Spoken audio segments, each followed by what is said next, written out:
We're here with Bob Pankey, my dad. He's a famous painter in Texas. Oh, I'm not famous. He's famous. And we're gonna show you how to hang these. What are you hanging wires? Yeah. We're gonna put. I'll let you say it. Okay. Hanging wires on paintings. Famous. Okay. So this is a elongated painting. You don't need much wire on it. Don't need a heavy duty wire on it. But the first thing you want to do is you want to mark where you want your wires to go. Now over time I've learned that you know, basically you can measure down a certain amount of time, but I like to just use a card and just mark my spots with a card. So I'll mark a spot here where I think the hanging wire loop is fixture is going to be, and I'll make a mark here. And so now I've got my two marks. And there's two things that you can use in making hanging wires. You can use a little clip like this. It's a little round eye hole, and then or you can use a clip like this, which will allow it to hang flat. This is a little hanging wire flat shape loop that you can use. Can you show them real quick? Yeah. Alright, so this is this one. Alright, so this is an eye hole looper. And then a flat looper, yeah. A flat looper. Where do you get these? You can get them at Michael's or Hobby Lobby, you know, those kinds of things. That seems to be the common theme. Like, yeah. Where do you get them?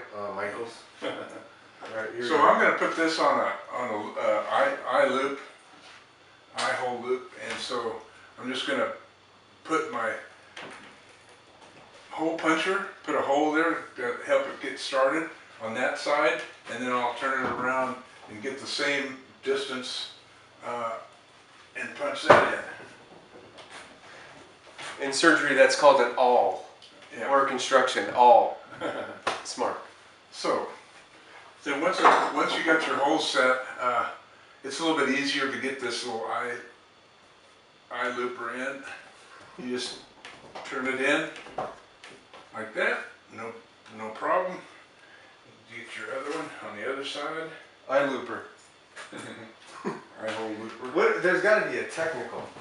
Yeah, I can't remember what the technical name is. I've always just called them eye holes. Eye hole screw. Yeah. Eyelet screw. Eyelet, yeah, something like that. Okay, so I got these back in now. Now, sometimes they're a little bit difficult to screw in very long, so you just take your hole puncher or auger, whatever you want to call it, and you awl, and just twist it like that to get them more highly in if you don't have the strength to do it. That's called purchase. Into the wood, purchase. Surgery. Do the same thing, kind of same concept as bone.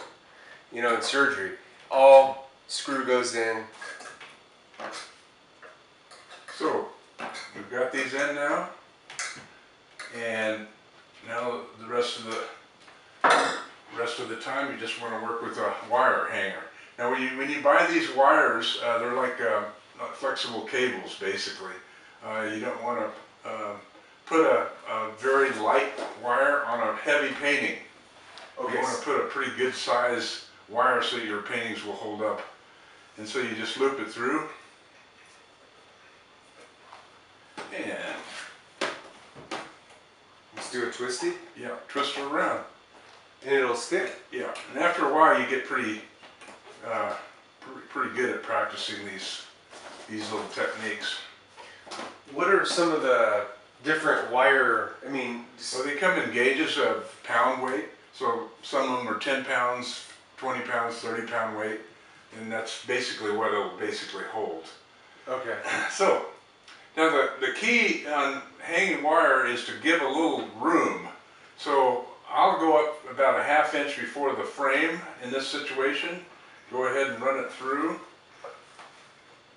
like that. So you got about a little distance there. You don't want to have it tight across. You want to have it looped so it'll hang well against the wall without too much difficulty. It's so much easier when they're slack. Yeah. I've had to hang his paintings, and it's really easy. You just when it's loose a little bit. Yeah. Right? Yeah. I'm just trying to contribute in some way to this video. I mean, that's why I'm talking. Sorry. So, so that's all there is. And what I try to do is take a look at the size of this. This is a 12 by 40 inch, so I'm going to put 12 by 40 inch right there. Sign my name. And title the painting on the back. This one has not had a title on it, so I'm going to call this Longhorn Dawn. How do you name the paintings usually? The way it looks. Okay. You don't give it like a crazy name? No. D-A-W-N. You can make a crazy name, but it's best to have it short and sweet. So because if they're going to advertise this on a tab in a gallery or something like that, they don't want a long, title on it. And the titles are always good to use for recording your records of your paintings in the future. So that's Longhorn Dawn. It'll hang on a wall, and it'll look pretty good. That's awesome. That's all there is. All right. So you got your hanging wire, you got your eyelets, and you've got your size, your name of the author of the painting, and then your name of your painting. And that's how we do it. The famous Dr. Pankey. See ya. All right, thank you.